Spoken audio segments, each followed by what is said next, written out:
চলে এসেছি নতুন একটা ভিডিও নিয়ে। তো সিকান্দার থেকে বড় একটা আপডেট এসেছে যে সিকান্দারের হোলি সং কিন্তু খুব তাড়াতাড়ি রিলিজ করবে, কোন ডেটে রিলিজ করবে এবং এর যে টিজারের কি কি চেঞ্জ হচ্ছে সব তোমাদের বলবো। তার আগে যারা চ্যানেল নতুন অবশ্যই চ্যানেলটা সাবস্ক্রাইব করে ওটা লাইক কিন্তু অবশ্যই দেবে।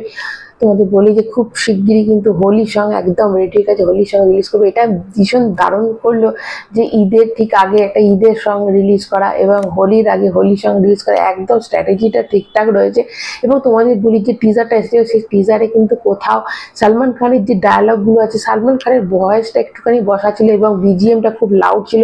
তো সেটা কিন্তু মেকার্সরা নোটিস করেছে, এই যে দর্শকদের যে খুব একটা ভালো লাগেনি, একটু তাদের কানে লাগছিল, সেটা কিন্তু তারা নোটিস করেছে।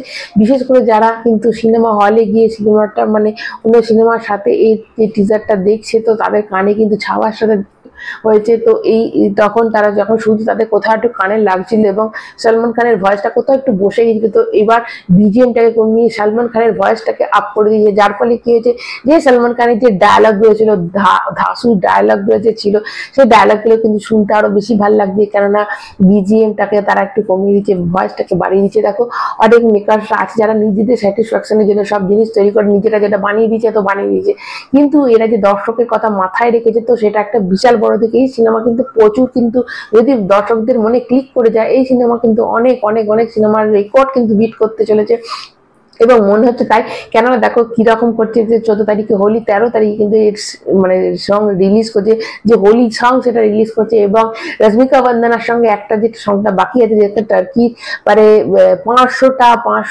মানে ব্যাকগ্রাউন্ড ডান্সারকে দিয়ে মানে একটা সং তৈরি হচ্ছে, যেটার শুটিং এখনো মানে চলছে। তো যেটা একটা লাস্ট সং এবং মানে হোলির সংটাকে রিলিজ করছে 13 তারিখে এবং 20 তারিখের মধ্যে কিন্তু ফার্স্ট ট্রেলার রিলিজ করছে। দেখো 30 তারিখে সিনেমাটা রিলিজ করছে, তার মধ্যে 20 তারিখ মানে 8-9 দিনের মাথা 20-21 তারিখ করে এতে রিলিজ করছে ট্রেলার এবং তারপরে একটা গান রিলিজ করবে, তারপরে কিন্তু সিনেমাটাই রিলিজ করে যাবে। তো এটা একটা ভীষণ ভালো দিক হয়েছে। দেখো দক্ষিণ ভারতের যারা মেকার্স আছে তারা কিন্তু ঠিক এইভাবে সিনেমা রিলিজ করে, এইভাবে ট্রেলার রিলিজ করে একদম সিনেমার আগে, মানে সিনেমা রিলিজের আগে আগে করলে মানুষের উইকেন্ডে মানুষের মানে ব্যাপক সাড়া ফেলে। এবং শুধু সালমান খানের ফ্যানকে দেখলে চলবে না, শুধু সেই হিরোর ফ্যানকে দেখলে চলবে না, যারা যারা নর্মাল, যারা অডিয়েন্স, যারা নর্মাল ভিউয়ার্স, তাদের টানতে গেলে একদম সিনেমা রিলিজের আগে আগে যদি ট্রেলার রিলিজ করা হয় তাহলে অ্যাডভান্স বুকিং একদম জাম্প হয় এবং বিশাল একটা অ্যাডভান্স বুকিং হয়। তো সেই স্ট্র্যাটেজিটা কি এরা ফলো করছে, যেটা দক্ষিণ ভারতের স্ট্র্যাটেজি।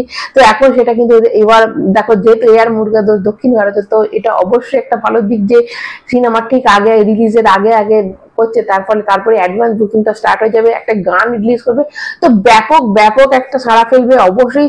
যদি সিনেমাটা মানে ক্লিক করে যায় অডিয়েন্সের মনে, যদি সালমান খানের পারফরমেন্স ভালো হয়ে যায়, তাহলে এই যে রিভিউগুলো আছে তারপর রিভিউ দেখে মানুষ যখন যাবে, তো একটা বিশাল হাইপ ক্রিয়েট হবে এবং তার জন্য ট্রেলারটাকে অবশ্যই ভালো হবে। তবে দেখো যারা মেকার্সরা আমাদের অডিয়েন্সের কথা ভেবে যদি মানে চেঞ্জ করে দেয়, বিশেষ করে হলে যারা দেখবে তাদের জন্য পুরো চেঞ্জ করে দেয় এবং এখন যদি চেঞ্জ করে দেয়, টিজারের ভয়েসটা কমিয়ে দেয়, মানে বিজিএমটা কমিয়ে দেয়, তারা কতটা দর্শকদের জন্য চিন্তা করছে সেটা তো বোঝাই যাচ্ছে। তো ট্রেলার দিয়ে কি আসবে, ঝড় উঠবে সেটা বোঝাই যায়। তোমরা কারা কারা এক্সাইটেড সিকান্দার নিয়ে অবশ্যই কমেন্ট করতে ভুলবে না। সালমান খানের ফ্যানদের বলবো একটা কমেন্ট করে যেও, লাইক দিয়ে চ্যানেলটা, যারা নতুন তারা চ্যানেলটা সাবস্ক্রাইব করো। সবাই ভালো থেকো, টাটা।